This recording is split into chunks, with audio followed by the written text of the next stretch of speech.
Connaissez-vous l'histoire d'Ida Keeling ?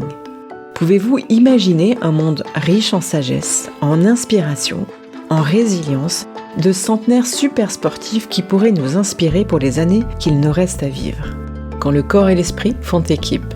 Entre souvenirs personnels et récits de vie hors du commun, découvrez dans cet épisode comment des figures comme Ida Keeling, Mami Yoga ont su transcender les obstacles, cultiver la jeunesse du corps et de l'esprit et illustrer qu'il n'est jamais trop tard pour embrasser de nouvelles passions. Alors que vous soyez proche aidant ou simplement curieux de comprendre comment conjuguer le bien-être au fil des années, cet épisode, je vous promets, il va vous insuffler de l'énergie, de l'envie de prendre soin de vous et de ceux qui vous entourent. Prenez place, échauffez-vous et laissez-vous inspirer par ces histoires de courage, de joie de vivre et de dépassement. Bonne écoute! Je m'appelle Anne Margalin. Bienvenue dans la saison 4 de Sweet Papy Podcast. Quand les bras qui vous ont si longtemps réconfortés se fragilisent, quand vous souhaitez prendre soin avec douceur de ceux qui vous ont donné la vie, vous réalisez que c'est un monde inconnu qui s'ouvre devant vous. Vous êtes proche aidant. La vocation de Sweet Papy Podcast est de vous aider à garder ces moments agréables et mémorables pour maintenir votre équilibre de vie et une relation pleine d'amour avec eux. Alors je vous remercie de passer quelques minutes avec moi pour écouter les conseils d'une experte aidante et rejoindre ainsi une grande communauté bienveillante en cliquant dans le descriptif de l'épisode juste en dessous. Bonne écoute!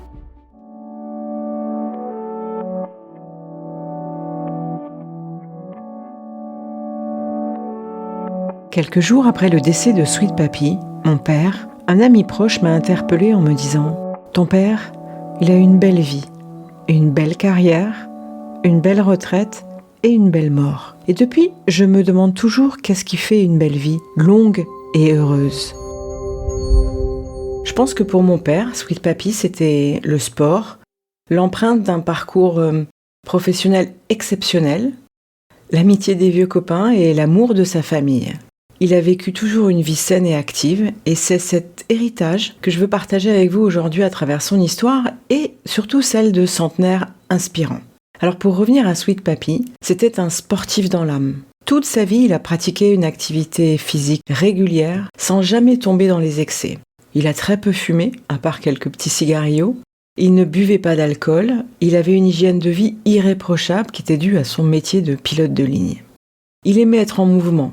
Il aimait se dépasser et il a toujours été une source d'inspiration pour moi par sa gentillesse, sa douceur et puis par ses activités. Et il continue d'être une source d'inspiration même après son décès. Il nous a en effet quittés à 98 ans et 9 mois pile. Une vie bien remplie, riche en émotions, en apprentissage et en amour. Aujourd'hui, je voudrais vous parler de ces personnes qui, comme mon père, ont su prendre soin de leur corps et de leur esprit, qui ont cultivé la jeunesse du cœur, qui ont défié le temps et les épreuves. Certains centenaires inspirants comme Ida Keeling ou Mami Yoga, dont l'histoire est une leçon de vie à elle seule.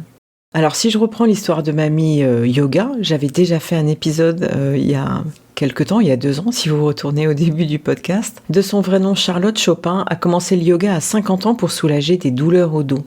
Elle est la preuve qu'il n'est jamais trop tard pour se lancer dans de nouveaux défis, pour découvrir de nouvelles passions, et son énergie, sa vitalité et son sourire sont pour moi une source d'inspiration et pour les autres. Il y a également Fauja Singh. C'est un marathonien britannique qui a commencé à courir à 89 ans et a terminé son premier marathon à 93 ans. Il est devenu la personne la plus âgée à courir un marathon. Mais moi, je voudrais vous parler de Ida Keeling. C'est en faisant des recherches pour cet épisode que je voudrais vous raconter son histoire. Parce que cette Américaine a commencé à courir à 67 ans après la mort de ses 2 fils. Ida Keeling a grandi dans un contexte difficile. Elle a connu la Grande Dépression, elle a été une sans-abri en tant que jeune mère célibataire et elle a dû faire face à la ségrégation raciale. Mais les épreuves les plus douloureuses de sa vie ont été la perte de son mari décédé d'une crise cardiaque, puis celle de ses 2 fils, tués par balle à quelques années d'intervalle.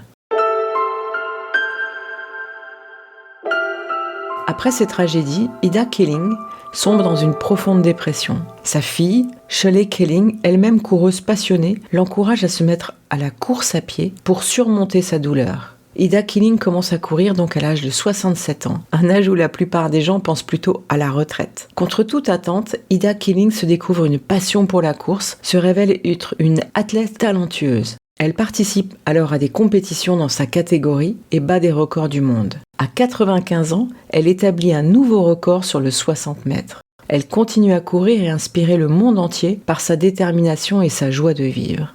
Je reviens sur la source d'inspiration dont je parlais au départ pour Sweet Papi. Ce genre de femme, c'est bien plus qu'une athlète. Son histoire, c'est un témoignage de résilience, de courage et de dépassement de soi. Elle nous montre qu'il n'est jamais trop tard pour se lancer dans de nouveaux défis, pour prendre soin de son corps et de son esprit, pour trouver un équilibre et un bonheur durable. Elle est une source d'inspiration pour tous ceux qui pensent que l'âge est une barrière, que les épreuves de la vie sont insurmontables. Ces histoires sont-elles vraies ? Y en a-t-il d'autres ? Oui, on peut parler de Jeanne Calment, de Tao Porchon Lynch, cette professeure de yoga qui a commencé à enseigner à 87 ans et qui a continué à donner des cours jusqu'à 101 ans. Et puis, moi, je voudrais terminer sur ces histoires. Ces histoires sont incroyables, n'est-ce pas ? Elles nous montrent que l'âge n'a pas de limite et que nous pouvons tous vivre une vie pleine et riche, quels que soient les défis que nous rencontrons. Elles nous rappellent l'importance de prendre soin de notre corps, de rester actif et de cultiver la joie et la curiosité. Vous aussi, vous pouvez cultiver la jeunesse du corps et de l'esprit. Trouver un équilibre entre prendre soin des autres et prendre soin de vous. Et puis, vous pouvez aussi rejoindre le programme Sweet Health pour découvrir comment transformer votre expérience d'aidant en une source d'épanouissement, comment adopter l'état d'esprit des centenaires et comment vivre pleinement chaque instant. Alors, prêt ou prête à vous inspirer de Sweet Papi, de Mamie Yoga et de tous ces centenaires extraordinaires ? Quand le corps et l'esprit font équipe. À bientôt! Si cet épisode a résonné en toi, et si tu as envie de découvrir l'univers de Sweet Papi Podcast, pense à t'abonner et à le partager autour de toi. Plus vous serez nombreux à mettre 5 étoiles et des avis sur Apple Podcast et Spotify, plus ma mission d'orchestrer le quotidien avec bienveillance aura de sens auprès de ceux qui en ont vraiment besoin.